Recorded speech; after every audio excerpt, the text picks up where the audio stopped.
સમાચાર સુરતથી પ્રાપ્ત થઈ રહ્યા છે। ઈરાની ગેંગના 3 આરોપી સુરત પોલીસના સકંજામાં આવ્યા છે। બેંકના સીસીટીવીમાં કેદ થયા ઠગ ગેંગના સભ્યો બેંકમાં આવતા લોકો સાથે છેતરપિંડી કરવાનો આરોપ છે। મદદ કરવાના બહાને લોકોના રૂપિયા સેરવી લેતા પોલીસે આરોપીઓ પાસેથી 1 લાખ રૂપિયા જપ્ત પણ કર્યા છે। ઈરાની ગેંગના 3 સભ્યો કે જેમની ધરપકડ કરવામાં આવી છે। બેંકના સીસીટીવીમાં આ ઠગ ગેંગના સભ્યો કેદ થયા હતા। બેંકમાં જે લોકો આવે તેની સાથે છેતરપિંડી કરવાનો આરોપ લગાવવામાં આવ્યો છે। આ સભ્યો પર મદદ કરવાના બહાને તેઓ લોકોના રૂપિયા સેરવી લેતા પોલીસે આરોપીઓ પાસેથી 1 લાખ રૂપિયા જપ્ત કરી કાયદાકીય કાર્યવાહી શરૂ કરી છે। જો તમે બેંકમાં ચલણી નોટ ગણતા હોય અને તમને મદદ કરવાની વાત કરે તો ચેતી જજો, કારણ કે તમારા રૂપિયાના બંડલમાંથી નોટો સેરવી શકાય છે।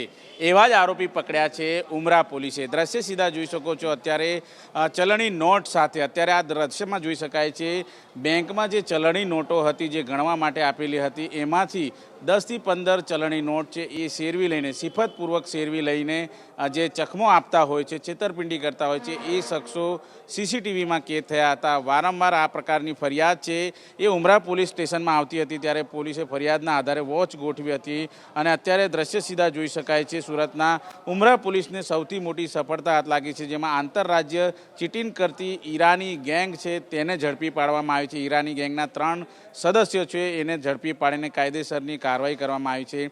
બેંકમાં લાગેલા સીસીટીવીના આધારે આરોપી છે તેને બાતમીના આધારે રેકી કરવામાં આવી હતી, ત્યારબાદ ઝડપી પડાયો છે। ઈરાની ગેંગ દ્વારા બેંકને ટાર્ગેટ કરતા લોકો છે તેને તપાસવામાં આવતા હતા। ગેંગના માણસો બેંકમાં પહેલેથી જ જાળ બિછાવીને રાખતા હતા અને એકલ દોકલ વ્યક્તિને કોઈને કોઈ વાતમાં ભોળવીને ચીટિંગ કરતા હતા। આ ત્રણેય શખ્સોને ઝડપી પાડીને તેમની પાસેથી 1 લાખ રૂપિયાથી વધુ કિંમતની ચલણી નોટો છે એ અત્યારે હાલ જપ્ત કરવામાં આવી છે। આરોપીને મુદ્દામાલ સાથે ઝડપી પાડવામાં આવે છે, પરંતુ આ શખ્સો છે એ હંમેશા બેંકમાં જતા હતા, લોકોને મદદ કરવા માટે કહેતા હતા કે ચલણી નોટોમાં ફાટેલી નોટો છે હું ગણી આપું, એ પ્રમાણેની વાતો કહીને આરોપીઓ છે એ બંડલમાંથી આ રૂપિયા ચલણી રૂપિયા છે એ કાઢી લેતા હતા। જોકે અન્ય કેટલા ગુનાને અંજામ આ શખ્સોએ આપ્યો છે તેની પણ તપાસ ચાલી રહી છે।